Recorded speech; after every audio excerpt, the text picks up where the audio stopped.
In example 4, we need to analyze this function here, f of x, and we're going to take the same kind of approach that we did before. We're going to try to find some asymptotes, any points of discontinuity, and then we'll look at our x-intercepts or our y-intercepts. This graph will not have any asymptotes. This is not a rational equation. It's not an exponential. This is actually a square root function. So we can write that down in the asymptote position that there will be no or none. Points of discontinuity, this graph will end at a certain value, but it's not discontinuous over its domain. And so we'll write no or none. There's no points of discontinuity. X-intercepts will occur when the value of y is 0. We can investigate this here. We'll investigate this on the right-hand side. And we've got 0, and this again is for the x-intercepts. We've got 0 is equal to 2 root x minus 1 plus 4. Subtract 4 from each side. 2 root x minus 1 is equal to negative 4. We'll divide by 2. Root x minus 1 is equal to negative 2. And let's see. There's a problem right here. There's no plus or minus sign on the outside, and that's important. When you are the one doing the square root, then you have to put plus or minus unless the situation is otherwise, like a radius or a hypotenuse. But this one, it's just positive.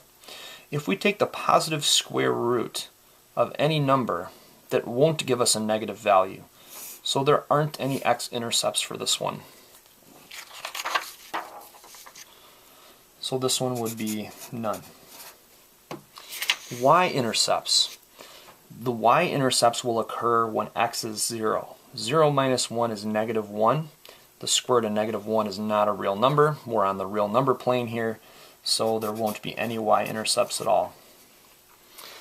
This is a little bit of an issue or a problem for us. We don't really have anything that can help us to graph. What we're going to do with this one then is we're going to go back to our knowledge of what just the regular square root of x would look like, the graph. Remember that the square root of x, the square root of 0 is 0, then the square root of 1 is 1, the square root of 4 is 2. So this graph would look something like this. As a matter of fact, I can probably even draw that for you here, and we'll plot this graph. So we'll just do g of x here is equal to root x. Then we'll perform some transformations on the function. So we'd have this graph right here, these points right here, square root of 9 would be 3. So this is what that graph would look like. What we're going to do with this now is we're going to shift it. So we're going to take this graph, this one in green, and we're going to look at what's different from this graph, or this equation and this equation. First of all, we have a little negative 1 inside by the x. So that means it's a shift right by 1, and then the plus 4 is outside. So it's right 1 up 4. This new point right here, which used to be at 0, 0, is now at 1, 4. This 2 on the outside is going to be a stretch or a shrink, depending on which direction you look. It's going to widen or narrow the graph. And when I see this 2, I'm thinking for any x value, the y value will just double. So for instance, if I were to go right 1 up 1, right 1 up 1, the 2 is causing the graph to be right 1 up 2. Just double whatever that value is. From this original spot right here, I could go right 4 up 2. So I'm going to go right 4 up 2 times 2, or 4. Let's see if I did that right here. 1, 2, 3, 4. And then we're going to go up 4. Okay? So this graph is shifted right 1, up 4, and then it's the graph is narrowed with respect to the y-axis, but like moved further away from the x-axis. However, if you understand what that 2 is doing, it's just doubling all the y values, then you're set. So we can graph this just as such. To figure out the other things we need to figure out when we're looking at this function, when we're analyzing it, the domain, and we can look underneath here, we can set the domain, and that's going to be greater than or equal to 0. So the domain would be any of the possible values of x. When you have a square root like this, everything underneath the square root, called the radicand, has to be greater than or equal to 0. Can't be negative. So we can set up that inequality and then solve this by adding 1 to each side. Graphically speaking, this graph will exist for 1 and any value for x bigger than 1. So the domain in this case is 1, infinity.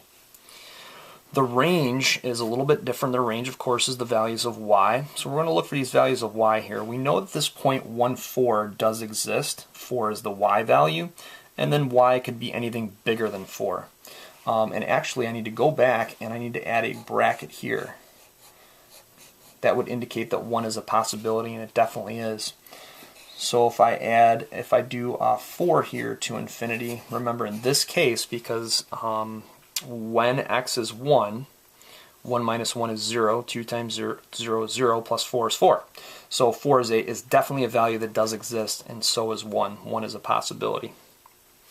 If we look at our end behavior now, we'll note that really there's only one end behavior we can look at, and that's the right end behavior.